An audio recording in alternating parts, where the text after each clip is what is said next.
Welcome back, League fans. Game 3 is coming right up, and there's some very real playoff implications on the line here with Clutch Gaming taking on Echo Fox. A win here for Echo Fox will not secure their playoff spot specifically, but it will lock out Clutch, TSM, and Optic. All right, so Echo Fox are in 4th place right now, but CLG are obviously hot on their heels with an opportunity for 100 Thieves to catch them as well. After Clutch and 100 Thieves and FlyQuest are on the horizon for Echo Fox, so the remaining strength of schedule is a true test to whether or not they really deserve that 4th spot in the final place in playoffs. Which is exactly what you want to see from a team that, hey, can they prove they deserve here? Well, you've got the absolute chance to prove it. On the other side, though, if we're looking at Clutch Gaming, it's do or die, a position these players can't be happy with. Yeah, we heard from Moon at the start of the split, and that his goal was to get back into the LCS, and that was the best way to really prove himself was to win Academy. And you can't expect Piglet, a former world champion as well, to be content with losing out in the Academy League, missing playoffs. So it's not over for them yet, but we'll just have to see if this team can live up to its name and make a really nice run into the playoffs. Let's see how clutch they can be and get into the starting lineup so we can get into the game itself. On the blue side, it's Clutch Gaming Academy with Max Trobo in the top lane, Moon in the jungle, his counterpart Sun in the mid lane, Piglet now manning the AD carry role in the bottom lane, and Vulcan supporting. And on the red side, it's Echo Fox Academy. In the top lane, Alrim jungling Odd Orange. In the mid lane, it's Demonte. The bot lane, Lost, supported by Papa Chow. I love these kinds of games where your destiny is in your own hands if you're one of these kinds of teams. So often you end up getting into a situation where, okay, yeah, you might be able to qualify, but you also have to have this and this and this and this happen. Well, right now, the biggest thing that stops you from going to playoffs or not is how you perform directly in this game. And that really makes these teams put up or shut up. And that's what I like about it, too, is it's almost like a mini version of playoff pressure where, there's not many times you get to play elimination games prior to playoffs, and actually being able to be forced into that situation can go a long way to showing how you're going to be able to hold your, nerves up when there actually is more on the line. And those nerves, that ability to step up in those moments that matter so much, has been criticisms for players in the past that are otherwise good. If they can't actually step up when it really matters more than anything else, that's a serious hindrance. It's a big concern. Also strange, Skarner banned red side, or blue side, excuse me. Not much what you see. Skarner banned blue. Maybe Moon is just not comfortable with the Skarner. I mean, that's pretty much the only explanation you see for those kinds of things is, like, you don't want to give it away no matter what, but if you don't want to play it, if it's just not your style, then I guess you got to ban it away yourself. It is a little bit strange to see them not at least save it for third, but yeah, see if the other guy will pick it up.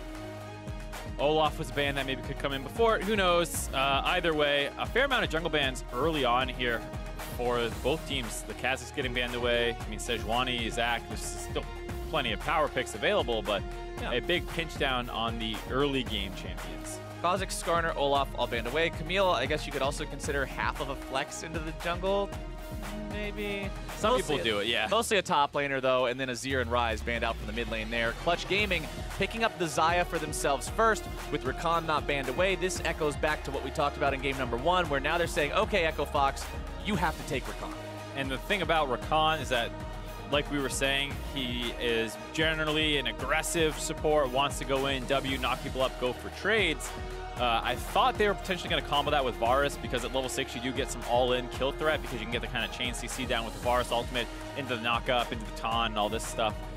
They don't do it. They go for the Sejuani, and they say, Clutch, if you want Xayah Rakan, it's all yours. There you go. Let's see if they decide to take it. That Galio also still open, still available. Instead, nope, okay. It looks like it will be Rakan first. I mean, that one seems like practically a sure thing. So why not just lock that one in first? Give yourselves a little bit of time to think about that next pick. And I can understand why they hovered the Zac there, and maybe it's like, well, we don't want to get pinched at jungle, which is already pretty pinched, and if they take Sejuani and we grab Galio while it gives us a crazy dive comp, there's more bans that can come in here.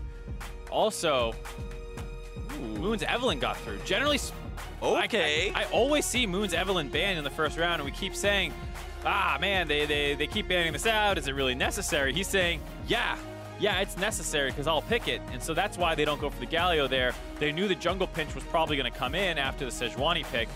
Zach, Evelynn sounds like great bans. That's fun. I'm excited to see the Moon Evelynn pick this time around. Echo Fox's response to that really strong Xayah Rakan lane will be Varus with Leona, though. This is a lane that we've seen a couple times. It takes a little bit to turn online, but then you hit this nasty CC chain combo at 6 where you can insta-give either member of it, especially Rakan, because while he is not quite melee, he is one of the squishier supports in the meta. He's not a tank, so you can actually burst him down 100 to 0, and so people tend to go for the Leona for that. I know the broadcast team has spent a lot of time discussing all the power spikes of Leona versus Rakan, and I think this is just one of the few matchups where you feel really comfortable taking Leona. It doesn't have specific things it does well. Well, maybe it's just what the doctor ordered. Maybe that is how you deal with Xayah Rakan. Echo Fox in this second part of the bans will get rid of Trundle and Gnar there in the top lane. The response from Clutch is going to be more top laners as well. 4 top laners banned out second phase, with Cho'Gath and Shen also joining the ban list. And that gives them the Sion. Still can potentially flex to mid lane. But you have to think with how many bans, it's clearly the best top laner left up, so probably going to Alaram's hands. Does play a fair amount of tanks. And we're getting into an interesting situation here where there's not much early game pressure on the side of Echo Fox, and so Sun can potentially get this free kind of, or excuse me, Moon can get a free clear till 6 as Evelynn, and then maybe camp the bot lane, especially if this Galio pick gets locked in. Yeah. That all-in level 6 bot lane that Fox had kind of picked for themselves now might run into a lot of trouble trying to actually execute that game plan. Especially if Moon can be successful on this champion that people are normally so scared of him being able to play. Let's see what Clutch Gaming decide to round out the comp with. It is Ornn, so that will be their final piece of the puzzle here. That big meatball in the top lane, give a little bit of extra team fight viability. And the answer from Echo Fox is Cassiopeia in the mid lane to deal with Galio. Sion will be going top. Yep, so like we said, Sion top. Ornn will match him up there. Xayah Rakan, Galio, Eve. That sounds pretty gnarly. And then, like I said, you know, you get Sejuani. It's one of the weaker junglers in the early game. Will have a tough time really holding down that Evelynn. We've seen, you know, Kha'Zix into Evelynn before in the LCS and stuff like that. And it's very hard for the Evelynn to make it to level 6 where she starts getting all that gank pressure unlocked. I don't know if he's going to have that much pressure this time around. I mean, we got to see earlier today Galio, Xayah, and Rakan in the Cloud9 game. It looked pretty good. They had Olaf that time around who could really pressure the Sejuani. Evelynn's not going to be a big pressure point herself early on, but sometimes not applying that pressure back, like you just said, can be enough of a win condition for Evelynn to allow her to do what she wants to do here in this game, as both teams are out onto the Rift in a big playoff game. This is going to decide a lot. Remember, Echo Fox winning here not only eliminates Clutch, but 2 other squads as well. And I really am concerned for Echo Fox. I feel like this is a very dangerous draft. The Olaf versus the Evelynn, you're trading some brute force power for finesse.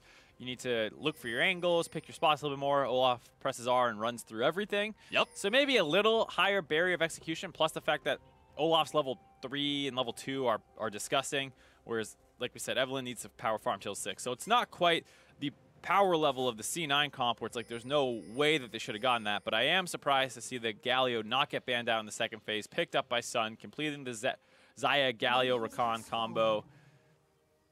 And like we said, you know, Lost and Papachar want to get aggressive in the bot lane, but if there's all these things hovering around the bot lane, it's hard to pick your spots. And the faster Moon can get to level 6, the happier Clutch is going to be, because remember, new Evelynn, we haven't got to see a lot of her in professional play, but you don't get the invisibility until level 6. So the gank pressure, not quite what you would hope for it until that point, but once it gets there, that's when things can get pretty scary. So starting off with the blue buff for Moon means Max Trobo is going to be giving him a little bit of love with the leash. Starting off on the red side for Odd Orange, it's Alaram who'll be up there helping him out as the violence starts early here in the bottom lane. You can see Piglet and Vulcan really trying to be aggro with these guys because of how powerful Xayah Rakan's level 1 is. Right, so some of the things people talk about with Xayah Rakan versus Leona is that you can stun the Rakan when he goes in for his W. Yes, he still gets the knockup, but maybe you can trade back on him and stuff like that. It's not a particularly powerful looking trading interaction, so I think like we said, it's much more about that level 6 power spike and being able to play Leona and have kill threat into a support, when in the meta, almost everything's a tank and it's hard to get that kill threat. Yeah, those tanks can be really difficult sometimes, like what we saw from the Braum in the previous game. The Tom Kenches, the Alistars, you're not killing any of them at 6. Everything can be difficult in those situations, as Moon and Vulcan recognizing the priority they have over the bottom lane, thinking about maybe keeping an eye on the enemy blue buff, but they're not going to do anything too crazy just yet. And you were talking about some of those differences with that Evelynn pick. Without the stealth pre-6, it is hard for her to find overextended enemies without getting spotted out, as well as the fact that her ult at 6 is less of a gank starter the way it was before, where it had the slow and the percent current health damage. Right. Now it's about an execute at the end of the fight and getting yourself out of there. So it's just some small differences. All that about that big finisher. And I mean, that works really well with the Galio too. You talked about how when people were originally learning Galio, kind of figuring out how the ultimate works, you can use it to go in with an assassin, protect them as they make their way into the back line, and you can make it so when Moon goes back there to get that target, you make sure he gets who he came for. One of the potential areas that this game plan could fall apart for Clutch is, of course, the mid lane, where currently Damonte is kind of taking it to Sun, who does have the teleport, can recall here and go back and pick up a corrupting pod or something and come back into the lane. But he is going to be getting pushed in, and if it is a matchup where the Cassio can get pressure through trading, it's hold on here. Bottom side, it's Piglet in some trouble. Lost also going to be taken very low here, having to get himself away. Ignite goes down. They won't quite be able to chase him all the way out. Lost has to flash over the wall. Both summoner spells used there by the Echo Fox 80 carry. Same story, though, for what you're seeing from Clutch. Only difference is Rakan does hold on to his flash and does have a little bit of sustain built into his kit, so he can help top Piglet back up, and then they can push this a little bit. Odd Orange will face check the brush here. Moon finds him waiting, gets a little bit of damage down onto that one. Sejuani not really in a spot to fight that Evelynn. No, it's not Olaf, but you're still Sejuani. I mean, that's the difference. If that was Olaf, that might be a dead Sejuani right now. Or that's at least a flash. Yeah, that's a flash. So a little less pressure early on. And then, like we were saying, the Cassio-Galio matchup, Cassio can get priority in it if they do a great job landing their Qs and getting the E damage before Galio starts building that bigger health and magic resist pool. So if you can control the Galio, maybe you can buy the space for your bot lane to go aggressive on this summonerless bot lane of Clutch Gaming now, basically. And I like seeing what Moon's doing, too. Just after he forces the Sejuani away, go in, steal the Raptor camp. I mean, take every opportunity you can to find small leads through the plays that you afford yourself, as Odd Orange will move towards the enemy jungle now, but will quickly find himself shoved right back out the door as Vulcan shows up to cut him off. Sun's really just not afraid of this whatsoever. Yeah, it's a good decision, I think, by Clutch as well, not to force on Odd Orange, let him walk out of there. You're not really trying to pick a fight, just protecting that mid lane. And they're just going to go back to farming. Talk about Evelynn not really having pressure in the early game. We're kind of painting it like she has to power farm till 6, but you can see that she is able to get aggressive on the Sejuani sometimes, which makes it one of her better jungle matchups. Yeah, I mean, it's not like she has to play the entire early game passively, but just comparing the pre-6 Evelynn pressure to the post-6 Evelynn pressure, the invisibility to the non-invisibility, it makes sense to want to pursue that level 6 as fast as you possibly can, just because, I mean, most champions have that, okay, we've got another tool in our disposal now with the ultimate coming online, a big playmaker, whatever, but Evelynn just kind of gets to enjoy that twice with the invisibility also becoming a factor at that point. Absolutely, and we see some pressure down the bot lane. Feels like Clutch Gaming sense it. They have no mid lane priority. They don't have much vision control around the mid lane. 0 wards down there, so they know they can't really walk up right now.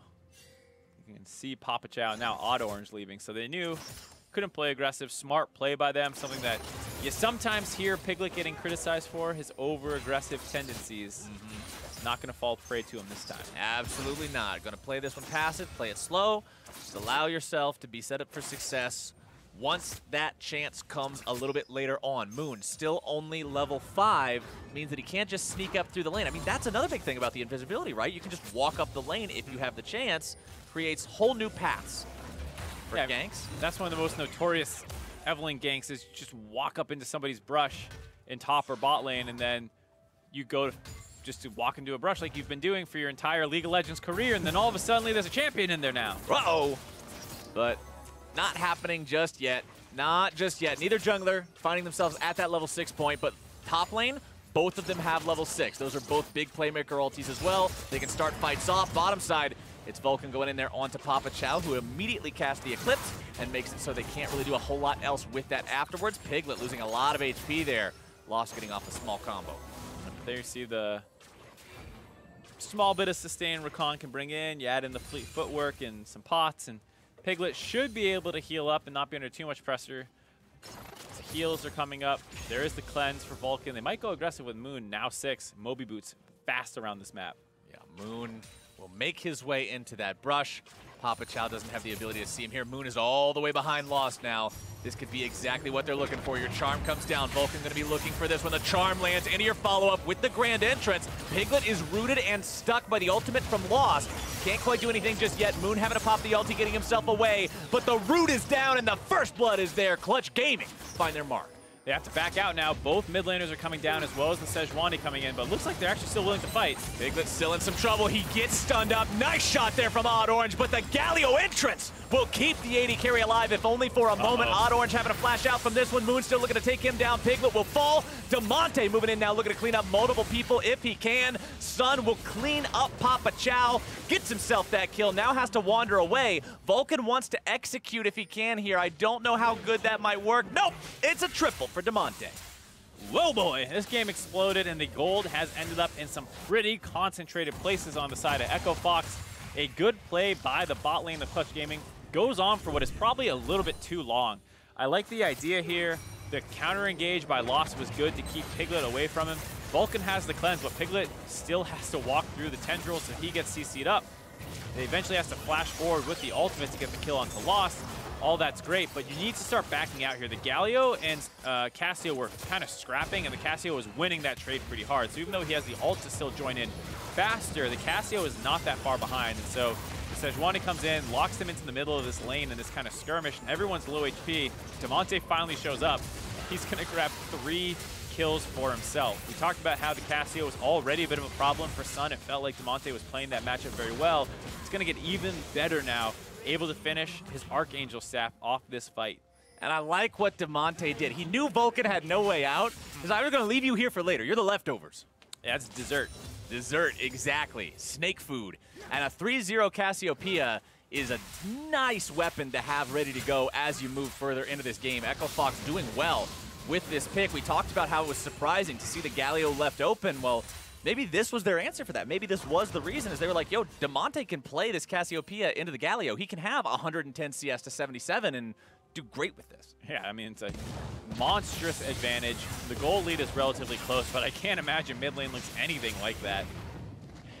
And I think you'll see very quickly that this game is going to come down to how much can Damonte pressure the Galio while the bot laners go ham on each other and Moon tries to influence both of those matchups.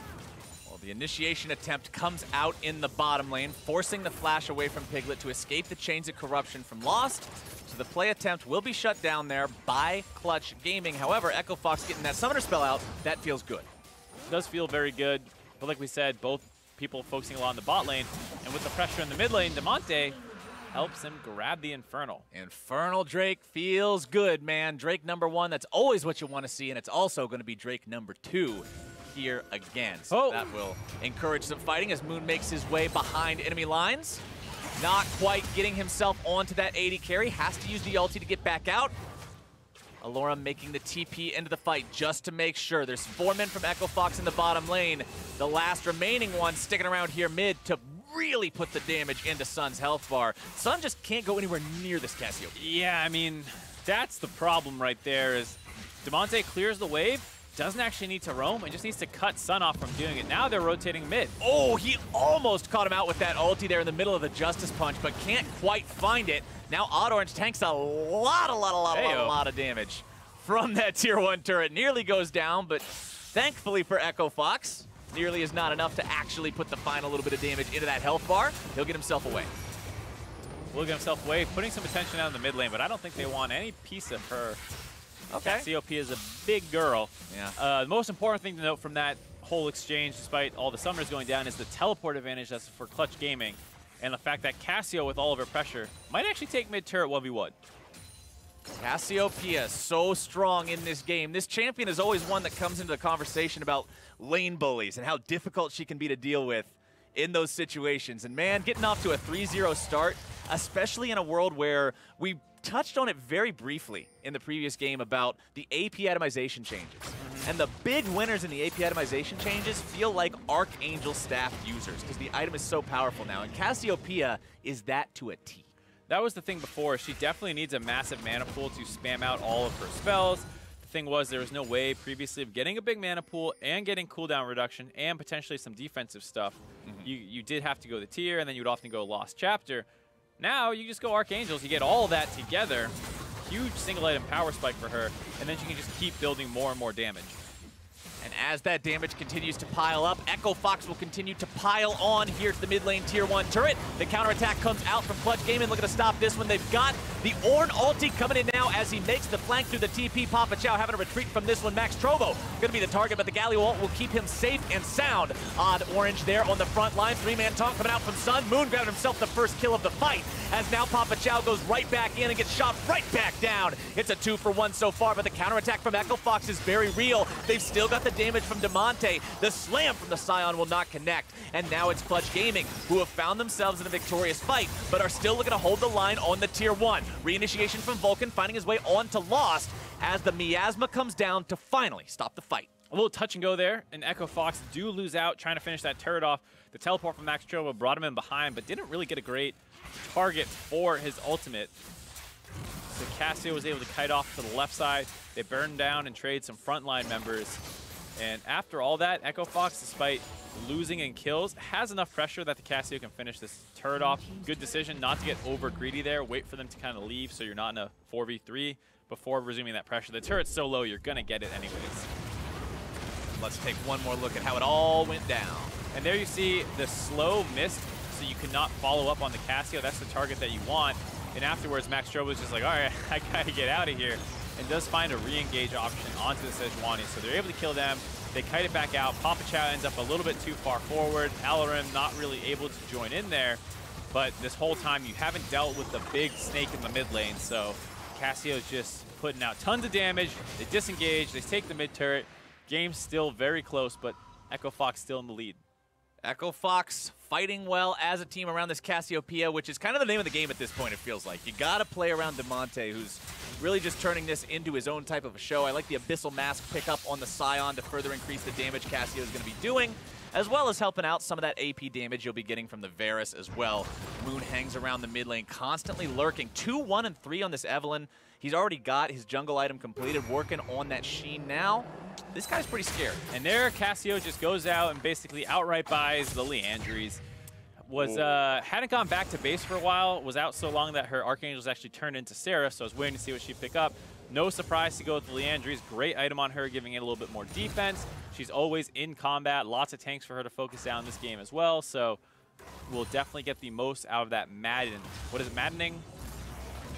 Madness presence? Madness. I forget what it's called. I don't know either. Damage ramps up with time. Yes, the damage goes up over time. The Liandry's is effective, and Cassiopeia is going to be in the fight for quite a long time, considering she is that sustained damage champion. Hitting both power spikes at once with the Seraphs and the Liandry's is incredibly scary as well, because now she's got that big shield to make sure she stays alive if she does find herself in a spot where the CC can connect from Max Trovo or Sun or Vulcan or anyone. And we get to see the Dragons continue to kind of propel this game forward. Another Infernal Dragon. Cassio's already massive. I love it. Why not give her some more AP with the second Infernal? Does feel like Clutch will kind of need to fight this one. I don't think they can afford to fall 2 Infernal Dragons behind. And there's a ton of vision control for Fox, so it's going to be hard for Moon to kick it off with a nice flank or something. And Fox, Damonte's Cleanse and Flash will be up, so you want to kill this Cassio, but she has the tools to get out of it, as well as just being huge at this point. Well, Clutch Gaming, they don't want to give that Infernal Drake up, but you can see 3 different control wards already placed in the bottom part of the river by the side of Echo Fox Academy. They really want to make sure they can secure this. The fight could break out at any point in time. Vulcan and Moon hanging around there in the river. Moon being spotted out by the Scryer's Bloom. Knows he has to get back, kind of wants to reestablish that air of mystery around where his position is. Rotates around the back of the pit and then circles back down.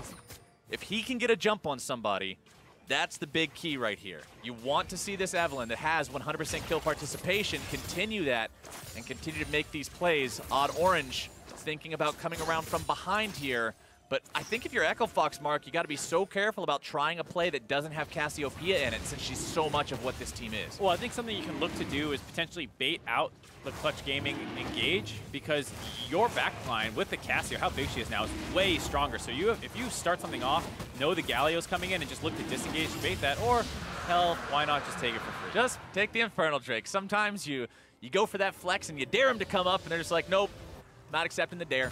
Walk away, give over the Infernal, and that is a pretty big bonus to have on the side of Echo Fox. Definitely, and my point still stands, I believe, about how Echo Fox can take these team fights. You definitely don't want to over-engage, and that's something that Leona sometimes struggles with. But bait out the Galio ultimate, and then after that, all you have to worry is the Rakan, but he doesn't have the Galio ult to come in over the top. So you can potentially just buy a ton of space if you're willing to go aggressive and then walk away one time. And remember what we said at the start of this game, it's not just Clutch Gaming that are really wanting to win this game because they need it to stay alive in the playoffs, but I guarantee you the TSM and Optic Academy rosters are both watching this game, cheering for Clutch just as hard as anyone else is, because of the fact that Echo Fox will eliminate them as well if they succeed in winning this one. Even though they're down 1 kill, being up 1 turret as well as having some farm leads means that Echo Fox Academy enjoys about a 1,000 gold lead as we get closer and closer to 20 minutes, closer and closer to that Baron being a thing, and Cassiopeia is real good at Baron too. Oh yeah, I mean that's gonna be a big concern when we get it past the 20-minute mark. This is definitely a game, if I was watching, I would be frustrated. I'd be like, I felt like you guys had such a great draft, and then your mid lane just got destroyed way harder than needed. And now the whole game is a lot more difficult because you couldn't pressure bot lane quite like you should have. Another interesting thing that happened with the draft was with all those top lane bans, you end up in a tank versus tank matchup, which is not very volatile. Nope. And because Evelynn no longer has that pre-6 ganking threat, hold on here. Oh, Oddorange finding himself in a spot that might be a little bit difficult, but it's lost onto the back line that might be able to have some free firing time, and it's actually Piglet dropping first. Papa Chow there in the middle of multiple members of Clutch Gaming, but still might be able to get himself away. Damonte with the firepower brings himself a double kill, and Echo Fox Academy win the fight.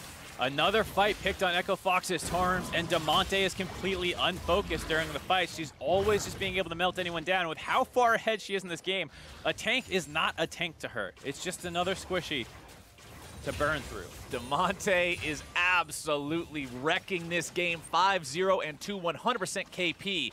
Just demolishing people with this Cassiopeia.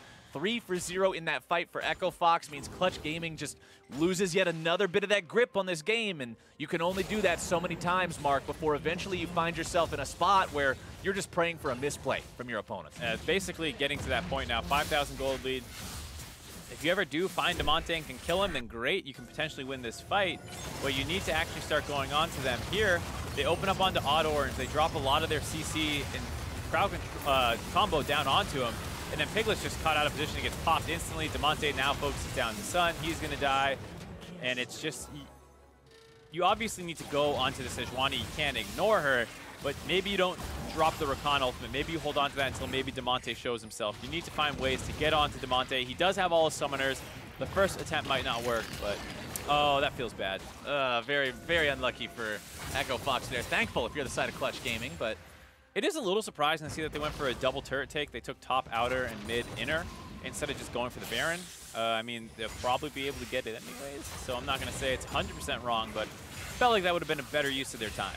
One thing I do want to mention real quick, because we talked about it at the top of the day and it hasn't been relevant until now, Banner of Command completed on Max Trobo, second item. So if they can get a Baron, they have the ability to make the meme tier siege minions with it that can just melt a turret in 7 auto attacks from full HP. Their opponents do not have a similar answer. They might have one soon on Leo. Okay, they do. They do right now. Sion actually just completed one. Aha! Sion has a Banner of Command, but Max Trobo actually kept 3 minion dematerializers just in case. So this is the meta game that you get into a little bit now. You know, we spent a little bit of time talking about who does it favor, when and how. If someone's holding minion dematerializers, you can not build the Banner of Command and just build more personally effective items that are going to enable you to do different things. Like, hey, maybe I want a Righteous Glory or something. Or you build it now, you force out those minion dematerializers with your first Baron buff, and then the second one is the one that really crushes the game. You gotta love, I love watching one tank walk up on another tank, Because if that was any other role, you know it wouldn't exactly be played out that way. Flash away from Sun, trying to get himself out of this collapse, but 4 versus 1, we've talked about it before. It's so difficult to get away from. They're trying to collapse on the global, but they don't have the damage. Sun on the Galio, even though he's behind, he's still very tanky. And Echo Fox utilizes a couple ultimates there to not really come away with anything other than a flash. Not bad, though. Maybe a small overcommitment as no one is in the mid lane anymore, and Clutch Gaming have the inside track towards that, but... Plus, Lost used his own flash, so... he is did there lead. really much of a gain there? Well, they haven't been able to really engage onto your backline yet, so who knows? Maybe you don't need it that much. Maybe not. Maybe not. Bottom side, Alorum putting some work in onto this turret. I like the fact that Sion has custom auto attack animations for turrets too. So many times champions just whack the turret the same way they would smack a minion or another champion or something, but Sion, nah man, he really puts his shoulder into it. I like that. I mean, the turrets don't feel very sturdy. No, especially not when you're a robot. But you might also be a spooky, invisible... I mean, like, they get killed by feathers, blow Those darts. are really sharp feathers. Blow darts. Those blow darts have a lot of poison on them. It's a rock. It's a magical rock that can probably be poisoned. And speaking of magic, we're also looking at more magic items coming online. Moon getting himself that Lich Bane now running on the Evelynn means he might have some solo kill potential if he can find the opportunity to go around the back line and make his way onto Lost. I doubt he's going to be bursting down Damonte anytime soon, who has both the shield from the Seraphs as well as Banshee's Veil. Holy cow, this is going from difficult to nigh impossible to take Damonte down. Interesting to see what happened there. I think they might have spotted the recall that came in from Echo Fox. They had a couple members back in base. Max Turbo teleported in, and then Papa Chow threw an ultimate down and a choke point, most likely to stop and engage. Didn't want to get cut off. And here, I think, you know, Echo Fox is at such a strong point. They can basically just start this Baron, dare them to walk in, and then engage, and then maybe just take the fight themselves, use Alrim to actually start the fight. They are so strong with Damonte that as long as he doesn't go down, they will win this. And with the Banshee's Veil, like you said, it's very hard to make him the primary target. And a 6,000 gold lead 24 minutes into the game, that's difficult to deal with no matter what situation you're in. Yeah. But when all the money is highly concentrated around just this massive glass cannon of an opponent. Now, hold on. I've got to actually ask you a very important question here, Mark. Okay. We're seeing something that we don't see a lot. Max Trobo has upgraded his Abyssal Mask to the Ornn version of the Abyssal Mask with only 2 items completed. Now, normally Masterwork upgrades are reserved for 6 items, everything's complete, this is the last thing you build. A little bit strange to see this. It's definitely a little strange. The only thing I can think of is, for some reason, that was the amount of gold that you wanted, and whatever else you would have built, you didn't have quite enough gold for it. Okay. You know, maybe you don't want to commit to a full other item slot for some of the extra stats that you're going to get from Abyssal Mask. So you didn't want to start clogging up your inventory more. Because he is holding on to the minion dematerializer, starting to pop those a little bit more now, which I'm a little surprised to see him go from 3 to 1 when the enemy team has a Banner of Command and hasn't used it on a Baron buff minion yet. But I would figure it was mostly for item slot efficiency now. Well, we'll have to see if it ends up being a good decision for him at the end of the day. They're still down a substantial amount. They still have 2 Infernal Drakes already taken by their opponents. Cloud Drake is live, but Echo Fox aren't too concerned about that. Instead, they're going to move right on to Baron Nashor right now. They're daring Clutch Gaming to come try to stop them. They've already got it down below half. The Cassiopeia damage is more than enough. Papa Chow will buy time and lock Moon down specifically. Echo Fox do that cleanly. Very easy Baron for them. Keep Damonte on the Baron. Pull off Papa Chow to play zoning duty onto Moon without flash, and as soon as they get eyes on him, it's really hard for him to find an angle to actually get onto that Baron. And now those minion dematerializers will come into play, Mark. There's 1 still left for Max Trobo. The Banner of Command will be up and available shortly on the side of Echo Fox Academy, but they don't even need it right now. They're pushing down the mid lane. Inhibitor turret number 1 will just crack under this pressure, and the response from Clutch Gaming is not there. Yes. Alorum on the front line, can't really do anything. Vulcan looking to go in, able to find the mark on Damonte, but that's still not going to be enough just yet. Sun tries to do something, instead going to be grounded up by the Miasma. Moon having to use the ulti just to get away. Stunned up is Sun, he's gone, no way out of that one. Echo Fox now continuing their push. Alorum on the side, buying time. Damonte looking to put the Twin Fang into Max Trobo over and over and over and over. And Echo Fox will continue pushing, looking potentially for the win right here. They've got the minion wave, they've got the Baron buff. The push continues, and this game is going absolutely landslide in the favor of Echo Fox after grabbing that big objective for themselves. Vulcan goes down, can't quite find the initiation he's looking for. Max Trovo going to be forced off. They grab the kill on the Moon, and that will likely just be it right here, right now. Echo Fox needs another minion wave, but the only one standing is Piglet. Sun will be back in a moment. The minions are here, and all that's left is the auto attacks. They put them into the remaining Nexus turret. Sun comes out to try to defend this when there are low health bars on the side of Echo Fox Academy, but it doesn't look like it's going to be enough today. Sun goes down, Damonte is dominating, and Echo Fox will continue their quest for playoff. It looked a little crazy in draft to give away the Xayah, Rakan, Galio comp with an Evelynn. You think there's going to be crazy bot lane fights, but like you said, Damonte takes that game into his own hands, takes control of it, destroys Sun in the mid lane, gets huge CS advantage, also is able to match the Galio roams, which is very hard to do, gets 3 kills, and then continues to pressure around mid lane, grabbing that mid lane turret. He played so well from start to finish. Let's take one more look really quickly here at that final push one more time. And it just is strange that Clutch Gaming are not even in position at all. The Baron drops, they didn't really lose anyone, and they're not actually like ready to fight on the turret, so the turret drops, and now you're taking this fight without that kind of extra defensive advantage that you should have, as well as the fact that they're coming in from all these different angles, totally split fight. And if there's one thing that they needed to do, it was find Damonte and kill him. You need to be very coordinated in that attempt. Not at all the case here, and so Damonte is able to find some kills. They're able to buff up one of their minions. Didn't want to wait for a cannon, that's fine. And just this entire time, just no threat on Damonte. You see them focusing everyone else down. He's up on the top left side, just pelting people with those Twin Fangs, flashing forward, finding more kills. Gets a little awkward as the minions run out, but that's just a 10-second delay until they grab the next wave and grab the game. Postponing the inevitable at that point in time. Echo Fox, I mean, that was an awesome showing from Damonte, particularly just as that mid laner. And we got another replay lined up now. 8.5 minutes into the game, a bot lane fight that gives him the triple kill that starts that snowball rolling. And this is just over-aggressive. They've already killed the enemy AD carry. They continue to hang around. They're willing to bait this fight, and you see everyone sitting at around 50% HP. They instantly kill Piglet. That's one of your damage dealers gone. Vulcan's too low to do anything. Moon doesn't have anywhere to go. Sun's going to be able to get that kill, but he's got to run away right after, and so Vulcan has the minions on top of him, nowhere to go, going to give the 3rd kill away. And that was a matchup that Sun was already getting crushed in. You come back after that fight with an Archangel staff, goes from bad to worse. Especially when, like we said, that item is just the biggest power spike around in the mid lane these days because of how good it is, because of how efficient it is. And when you're Vulcan, you feel almost bad watching that clip because the 10-second execute timer feels like an eternity when you're just waiting and hoping that that turret shot will be an execute instead of a kill. Yeah, and this was definitely one of those games we were talking about how in game 1 with C9 where it was a draft advantage and they play it very well. This was a game where I still feel like there were some good things in the draft for both teams, but clear execution advantage on the side of Echo Fox with how hard they dominated mid lane. I like that they got a stable top matchup, so Evelynn really couldn't influence that. They played around bot lane well, but anytime you give up Xayah, Rakan, Galio, I still feel like that's a mistake. They did react very well to it.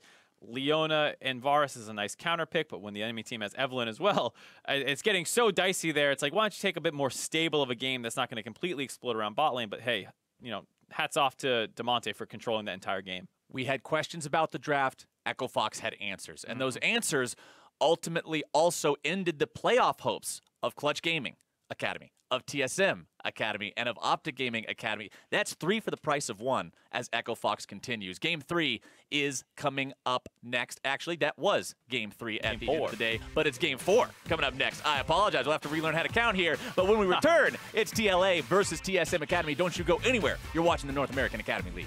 We had the remake.